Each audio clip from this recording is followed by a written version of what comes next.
कहेंगे उसके लिए? मेरे हिसाब से आतिशी मार्लेना जी को शर्म आनी चाहिए। पूरी की पूरी पार्टी बुरी तरीके से हार गई है। सिर्फ 22 सीटें आई हैं और अरविंद केजरीवाल जी, मनीष सिसोदिया जी, सारे के सारे दिग्गज लीडर्स हार चुके हैं। ऐसे में आतिशी मार्लेना जी ने ना सिर्फ इस हार के बाद एक रोड शो निकाला सेलिब्रेट करने के लिए, उन्होंने उस रोड शो में डांस भी करा। तो ये विजुअल्स बहुत चौंका देने वाले हैं। और आतिशी जी क्या सेलिब्रेट करना चाह रही है? पूरी की पूरी पार्टी की इतनी बुरी तरीके से हार को वो सेलिब्रेट करना चाह रही है। तो मुझे लगता है आतिशी जी को शर्म आनी चाहिए और सत्ता का इतना भी लालच नहीं होना चाहिए कि इंसान इंसानियत ही भूल जाए। जिस तरीके से प्रधानमंत्री ने कल एक भाषण दिया और उसमें उन्होंने कहा कि सीएजी रिपोर्ट जो है फर्स्ट कैबिनेट में टेबल की जाएगी, इन तमाम वादों को आप कैसे देख रहे हैं? क्या चाहते हैं? सीएजी की रिपोर्ट 2016 से दिल्ली सरकार ने विधानसभा में टेबल नहीं करी है, जबकि हर साल जब जब सीएजी की रिपोर्ट बनती है इसको टेबल करना अनिवार्य होता है। जो लोग जन लोकपाल लाने के लिए सत्ता में आए, आज वो लोग जो ऑलरेडी प्रेसिडेंट्स हैं, जो ऑलरेडी कानून हैं, उन तक को इम्प्लीमेंट नहीं कर रहे।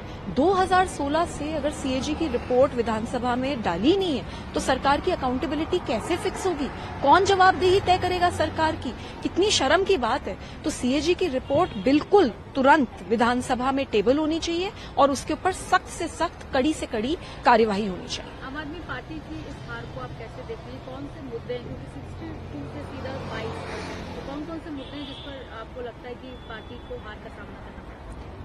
मैं ये मानती हूँ कि इतिहास गवाह है, जब जब किसी नारी पर वार हुआ है तो भगवान ने सामने आकर दंड दिया है।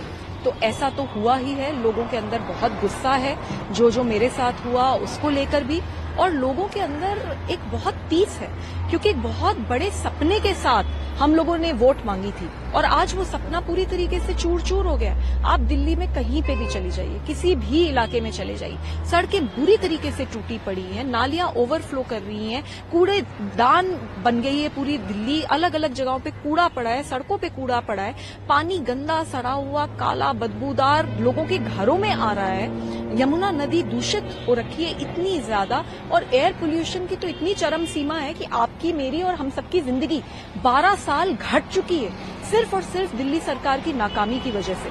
तो मुझे लगता है कि इस बार जो इलेक्शन है वो बहुत मूलभूत इश्यूज के ऊपर लड़ा गया है और लोगों ने गुस्से में वोट करा है।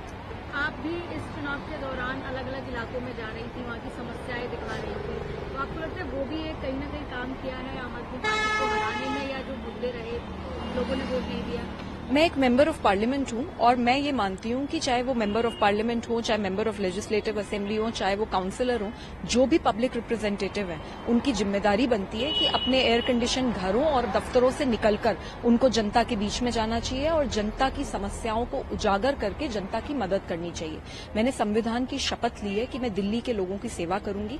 तो मैं ऐसा मानती हूं कि पिछले 6 महीने में जो मैंने काम करा है वो दिल्ली के लोगों की सेवा की ही एक प्रक्रिया रही है, क्योंकि जहां जहां मैं गई, जहां जहां मैंने इश्यूज उजागर करे, वहां वहां स्थिति थोड़ी थोड़ी बेहतर हुई है। अब मेरी यही लड़ाई है कि ये स्थिति पूरी तरीके से ठीक हो, और मैं तो बस यही कहना चाहूंगी, चाहे आप एमपी हो, चाहे आप एमएलए हो, एयर कंडीशनड ऑफिस से बाहर निकलिए, जनता के बीच में रह के जनता के लिए काम कीजिए। अगर आप जनता का काम करेंगे तो जनता आपके साथ हमेशा रहेगी, नहीं तो आपके साथ भी वही होगा जो अरविंद केजरीवाल जी के साथ हुआ। आम आदमी पार्टी की सहयोगी इंडिया अलायंस में कांग्रेस, लेकिन यहाँ पर अगेंस्ट में लड़ाई है।